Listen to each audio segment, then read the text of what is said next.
More now on those new dueling TV ads from the Clinton and Obama campaigns featuring very similar imagery, each speaking to the issue of national security. We're going to play you both of them, starting with the Clinton ad, followed by Obama's response just out this morning. It's 3 a.m. and your children are safe and asleep. But there's a phone in the White House and it's ringing. Something's happening in the world.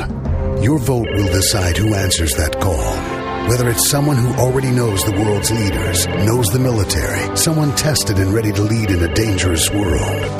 It's 3 a.m. and your children are safe and asleep. Who do you want answering the phone? I'm Hillary Clinton, and I approve this message. It's 3 a.m. and your children are safe and asleep. But there's a phone ringing in the White House. Something's happening in the world. When that call gets answered, shouldn't the president be the one, the only one, who had judgment and courage to oppose the Iraq war from the start? Who understood the real threat to America was Al-Qaeda in Afghanistan, not Iraq? Who led the effort to secure loose nuclear weapons around the globe? In a dangerous world, it's judgment that matters. I'm Barack Obama, and I approve this message. With me now, my boys, we have MSNBC political analyst Pat Buchanan and Democratic strategist Peter Fenn. Good morning to you both. Morning, Alex. Let's talk with you, Pat, to both of you, but first to you, Pat, about your take on these competing, very similar ads. Do you think this is just a wash, or do you think one candidate has the edge as a result of them? I think Hillary has the edge. It's a very effective ad, I think. It goes right to her strongest point, the fact that she's ready to take over as commander-in-chief in a time of crisis. And the Obama ad, I must say, appears to be a responsive ad. It was done afterwards, obviously. It's almost identical, and it puts out his message. But when you're responding like that and you're coming in second in the ads, I think the first ad wins, although I do think Barack's basic argument that judgment is more important than experience, if experience made the wrong decision and the greatest decision made in the last 10 years. So I think Hillary's is better, but I think it's a good comeback. How about you, Pat? The Clinton camp triggered this by releasing the first ad. What do you think the calculation is here? That this is a direct play for women voters? Do you think Obama's right to call this a scare tactic? Well, I tell you, this is not new in American politics, of course, Alex. Really? Yeah. What a surprise that is, huh? Yeah. 1964, the Goldwater ad with the Daisy commercial, the little girl in the mushroom cloud. Then an ad really produced by the same ad maker, a guy named Roy Spence from Texas, was the ringing red phone. I'm not sure we have red phones in the White House anymore, but that was used against Gary Hart by Walter Mondale and helped Mondale win the Illinois primary in '84. And this is, as Pat says, this is Hillary's strongest argument. She's going with her strength here. It does appeal to women voters. You see that woman coming into the bedroom. It also is a great technique of putting out an ad on a Friday before an election.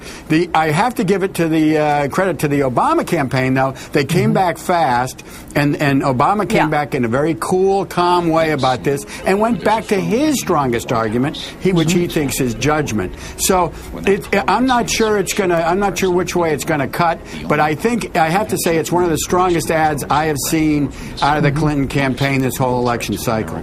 But Pat, when you talk about this ad, I mean, it's about an immediate something. It's something that you have to pick up the phone and make a snap judgment. If you're trying to go after Barack Obama with regard to his vote in Iraq, that was far more deliberate. That took a lot of thought. There had to be a lot of processes that were weighed heavily before making the decision. Well, Alex, you're right. Initially, if you started looking at this ad just, coming to it fresh, you say it's like these ads for, alarm systems and things like that. Is somebody breaking into our house? It looks like almost fear of crime in your home at 3 a.m. And then it moves on to the President of the United States and things like that. In that sense, you're right. I mean, people might ask themselves, reflective people, look, how many times does the President of the United States, unless he's going to order an attack at 3 a.m., does he have to get up at 3 a.m. like that? I do think, but it does play, basically, I think the fear it plays to is the personal fear in your home initially. And I wonder if people equate that with the President of the United States sleeping in the Oval Office with all the American military around the world wide awake. And, you know, in terms of the efficacy, Peter, I mean, there's also almost as if another element is thrown into Barack Obama's ad, because he addresses that issue that John McCain was trying to call him out on with regard to, you know, the presence of al-Qaeda in Iraq. He makes a point of saying al-Qaeda in Afghanistan. I mean, do you think it's like they try to put too much in here?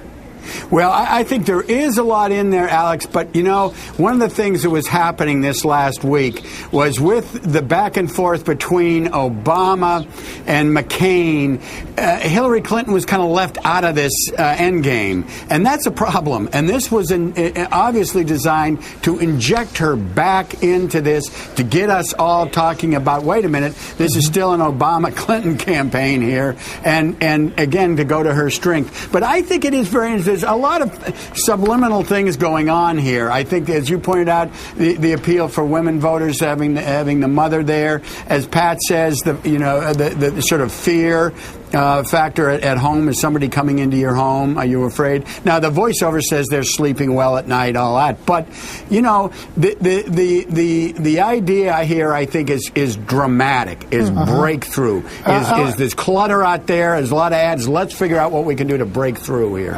Alex, the very fact that Obama saw fit to take an immediate response ad and put his message out suggests to me that the Obama folks looked at this and said, uh-oh, this really could work, and we got to get a response to it. So Obama's response is testament, I think, to the strength of the initial ad.